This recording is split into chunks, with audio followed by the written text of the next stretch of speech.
And the serpent tells Eve, I know what God has said, but if you eat this fruit, you won't die. You'll just get really smart. And he's an expert in ancient catastrophes and the remnants and the evidence that shows that these civilizations existed and something happened. The Garden of Eden has finally been found, and it's not what everyone expected. For centuries, people have been captivated by this legendary paradise. Many unsuccessful tries to find it. A recent expedition says they might have finally figured out its location. What did they find that made the Catholic Church so nervous? Let us dive into the hidden truth behind the myth that the Church doesn't want you to know. A hidden paradise uncovered. Recently, archaeologists made an incredible find that's got everyone talking. They discovered what many believe to be the Garden of Eden. This place, mentioned as a paradise in religious texts, was said to be a gift to the first humans, Adam and Eve, from God. For a very long time, experts in history and ancient cultures have been searching all over for this legendary place, always ending up disappointed. But that all changed when Dr. John Smith and his team found something amazing in northern Iraq. Dr. Smith, who has spent a good chunk of his career studying old writings and artifacts, led his team into a cave in Iraq, not really expecting to find anything groundbreaking. Inside, they found a network of underground tunnels and a huge cavern that was unlike anything they had ever seen. There was a beautiful waterfall, and the place was filled with greenery and fruits that looked like something out of a fantasy book. The team immediately knew this place was special. The plants weren't just unusual in appearance. They were genetically different from any known species, closely resembling descriptions of plants from ancient texts, possibly even the Bible. They also found artifacts in the cave that were from the era when Eden was thought to have existed, which made them think they might really be onto something. In the Bible, Eden is depicted as a perfect place with lovely plants and clear, flowing rivers. It was supposedly located to the east, a peaceful, pure place where the first humans lived in harmony with nature and each other. The garden was nourished by 4 rivers, Pishon, Gihon, Tigris, and Euphrates, and it was always spring there, with perfect weather, blooming flowers, and fruit that was always ripe. The trees were loaded with fresh fruit every season, providing both beauty and food. This paradise was not only filled with a variety of plants, but also home to many animals. According to the Bible, creatures like tigers, bears, lions, and other wild animals lived there peacefully with Adam and Eve. With Dr. Smith's recent discovery, we're now closer to possibly confirming the actual location of this fabled garden that has captured the imaginations of people for centuries. And that's not all. For ages, people have wondered about the exact location of the Garden of Eden. Some thought of it as a real physical place you could find on a map, while others believed it represented a state of perfect spiritual well-being. Despite countless explorations and guesses ranging from the Middle East to Africa and even the Americas, no one could really pin it down. Some thought it might have been destroyed by natural events like earthquakes or floods, or perhaps it was submerged underwater. One of the most popular beliefs was that Eden was located in what is now Iraq, specifically where the Tigris and Euphrates rivers flow, a region known for its ancient civilizations. Others have suggested that Eden could be near the Nile River in Africa, based on other rivers mentioned in the Bible, Pishon and Gihon, which some think could be linked to the Nile and its tributaries. This idea gets some support from the fact that some of the oldest human fossils have been found in Africa, which could tie back to the biblical story of Adam and Eve. Yet, according to Dr. Smith's findings, the true location of Eden might indeed be in northern Iraq, near the borders with Turkey and Iran, in a cave system that could be the entrance described in the Bible. Meanwhile, some like Terje Stordalen suggest different places like Lebanon, based on other biblical texts. According to them, the lush forests of Lebanon could also be linked to Eden. And then there are groups that believe Eden is closer to their historical regions, like some early Mormon leaders who thought it was in Missouri, USA. This just goes to show how deeply the story of the Garden of Eden is woven into the history and spiritual beliefs of different cultures around the world. Just when we thought we knew it all, a new find in Israel gives us more clues about our ancient past. New clues to Eden's location. In the 20th century, the Panacea Society in Bedford, England, really thought that their own town was where the Garden of Eden once stood. Meanwhile, a preacher named L.V.E. Calloway was convinced that this special garden was located along the Apalachicola River near Bristol, Florida. Some people even suggested that it might be in Jerusalem. Christopher Columbus, when he first saw the South American continent during his third voyage in 1498, was so struck by its beauty that he believed he had found the earthly paradise. Another interesting idea came from Tsetsan Tai, who in his book, The Creation, the Garden of Eden, and the Origin of the Chinese, claimed that the Garden of Eden was in what's now known as Xinjiang. Recently, there's been talk about a newly discovered gate in Israel that might even point to the garden's location. In Israel's Tel Lachish National Park, next to Mount Hebron, archaeologists found a really old shrine that dates back to the 8th century BCE. This exciting find could support stories from the Bible about King Hezekiah, who tried to stop people from following local worship traditions that were different from the mainstream. This discovery was part of a larger excavation that happened earlier this year, involving the Jerusalem Heritage and Environmental Protection Ministry, the Nature and Parks Authority, and the Israel Antiquities Authority. They wanted to learn more about this ancient structure to help develop the historical park. Emily, who led the excavation, pointed out that this gate is the biggest one found in Israel from the First Temple period. Their recent efforts were aimed at uncovering the rest of the gate, which was only partly exposed in an earlier excavation in the northern area decades ago. The size of the gate matches Lachish's historical importance as a major city, according to both historical and archaeological records. Emily emphasized that this kind of significant archaeological find is usually relevant mainly in places like Jerusalem. During the dig, the team found benches that were probably used by important community figures such as elders, judges, governors, and kings, since city gates were usually the central spot for community activities.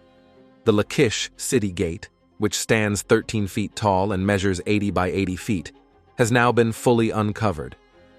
The city's main road runs through its 6 chambers, 3 on each side. Emily talked about the various artifacts found in the gates and chambers, including benches with armrests and a lot of items like jars, grains, scoops, and jar handles, stamped with the names of officials or bearing seal impressions that indicated they belonged to the king. Interestingly, 2 of the handles had seal impressions of a horn, suggesting they were owned by the king of Hebron. For some, the Garden of Eden isn't so much a real place as it is a symbolic idea. They believe that finding true redemption or enlightenment means following a spiritual path, much like the story of Adam and Eve symbolizes a loss of innocence and purity when they were driven from the garden. Keep watching for more. Even though the Garden of Eden is mentioned in the Bible, some might wonder if it ever really existed. Many people might dismiss the Garden of Eden story as just a myth, but it's worth noting that the narrative specifically mentions God creating a garden and naming the place, Eden. The fact that we haven't found it yet doesn't mean it doesn't exist. The garden, and especially the tree of life, which was mentioned in Genesis, are also referred to in Revelation 22, 1-3, underscoring their importance in the biblical narrative. Finding the Garden of Eden would be incredibly significant. First, it would support the idea that this legendary garden actually existed, which has been a topic of many theories and tales for centuries. Second, it would offer a new perspective on the story of Adam and Eve's expulsion from the garden. This discovery could prompt scholars to revisit and rethink the texts to gain a new understanding of their meanings. In earlier parts of Revelation, Jesus mentions the tree of life again, the same one from which Adam was forbidden to eat after his sin. and which we are promised to freely partake from forever. Discovering the Garden of Eden could also have important environmental implications. The unique genetic makeup of the plants found there might provide key insights for developing crops that are resistant to diseases and adaptable to changing climates. With every new find, we get closer to understanding where we come from and our first home. Tracing Eden's ancient paths. While searching for the Garden of Eden is tough and often doesn't lead to immediate results, it's still a worthwhile pursuit. It's important to remember that this search could also help protect unique ecosystems, like those within and around Cave Hill. Despite extensive research, solid evidence of the garden's existence remains elusive. The story is heavily based on religious texts, which don't have scientific proof. Over thousands of years, geological changes, including natural disasters like earthquakes, floods, or erosion, might have destroyed any physical traces of the legendary Garden of Eden. This possibility is further supported by the theories of human evolution. Human evolution has been a long and complex process, unfolding over millions of years. Although many believe the Garden of Eden from the Bible was humanity's original home, it's probably not located where traditional stories suggest. So, what could the future hold in terms of discoveries? This sacred site continues to hold many unanswered questions. Finding the Garden of Eden could lead to new research opportunities and challenges. There's potential to find important clues deep within the cave systems believed to house the garden.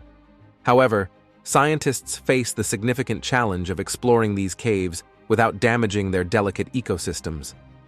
Future expeditions could uncover details about ancient civilizations that once lived in the area. We could also learn much about early farming and gardening practices that were significant in religious contexts through the Garden of Eden. The Garden of Eden was a vibrant place, bursting with fruit trees, lush plants, and sparkling rivers. The fruits were as tasty as they were lovely to look at. This garden was always blooming, its climate like an eternal spring, and it was a peaceful coexistence spot for both humans and animals. A truly breathtaking sight. Discovering this paradise could fundamentally alter our understanding of history. A recent breakthrough confirmed the real location of the Garden of Eden in northern Iraq, sparking fresh debates about the biblical stories of Adam and Eve and their meanings. This site offers new chances for major discoveries about ancient ways of life, agriculture, and the environment. Many theories have been proposed about the garden's location, with some suggesting that it can be identified by matching biblical descriptions with historical geographical features. Stay tuned for more. According to the Bible, a river flowed from Eden to water the garden, splitting into 4 separate rivers.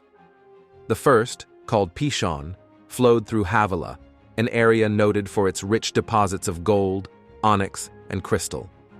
The second river, the Gihon, ran through all of Cush. The third river, the Hiddekel, originated east of Ashur, while the fourth river, Perat, was nearby. These biblical passages introduce 4 rivers, Pishon, Gihon, Hiddekel, and Perat, all thought to originate from Eden. Rashi, a renowned biblical scholar, identifies Pishon with the Nile River, famous for its floods that enriched Egypt.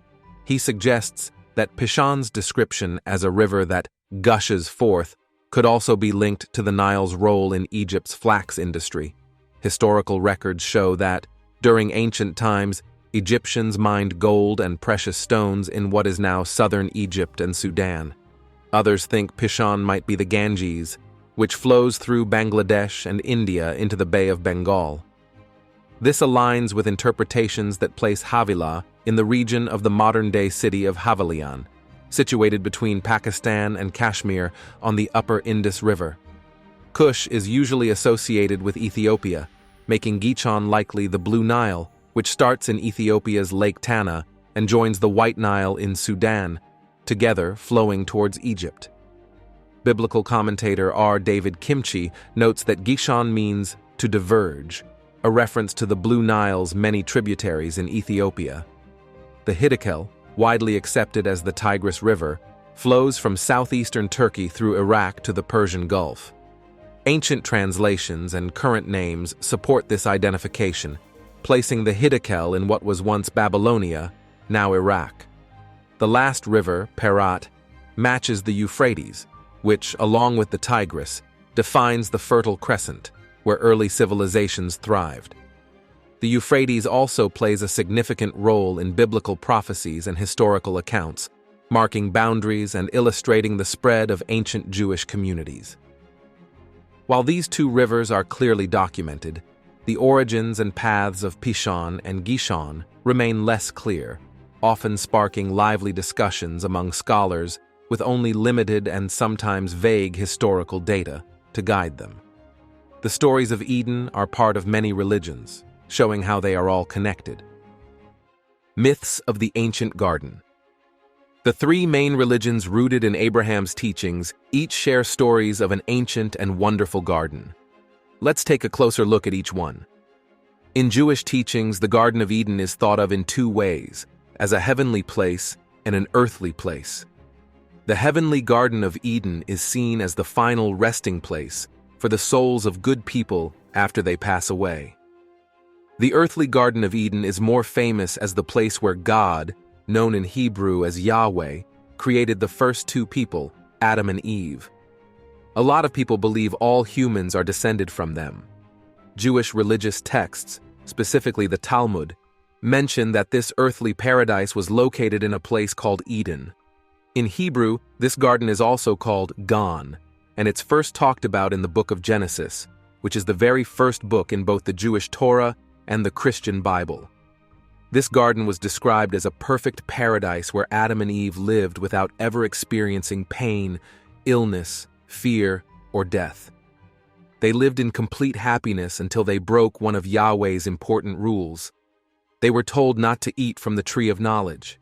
However, the devil, appearing as a serpent, a figure that some Jewish scholars believe represents our own harmful tendencies, deceived Eve.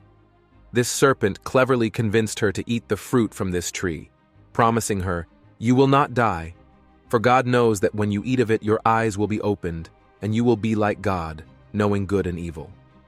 Because Eve ate the fruit and then shared it with Adam, she is often referred to as the first sinner. This act of eating the fruit brought them a new awareness of their emotions and their bodies, a sharp contrast to their previous state of simple existence, where they only knew what was clearly right or wrong. In the Islamic tradition, the idea of the Gardens of Eden, or Jannat Aden, translates to eternal gardens and heavens. This represents not just a garden, but a stage in paradise. Known as the fourth level of Jannah, the gardens of perpetual residence, they are depicted with vivid images such as large pearls. Aden is considered a paradise for those who are righteous, patient, and pure, offering them residence in mansions surrounded by flowing streams and angels.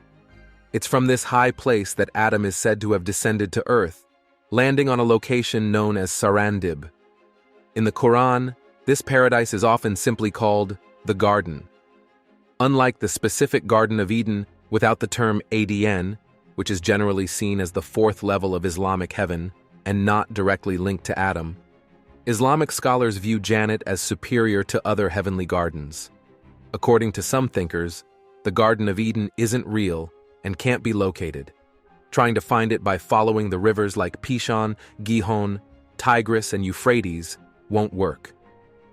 A group of scholars who view gods as creations of human imagination suggest that the Eden story is inspired by ancient tales from Sumer, now Iraq. These tales described gods who built cities with gardens to sustain themselves because they were mortal and had physical bodies. And there's more. These city gardens, known as Eden, were irrigated by rivers like the Tigris and Euphrates.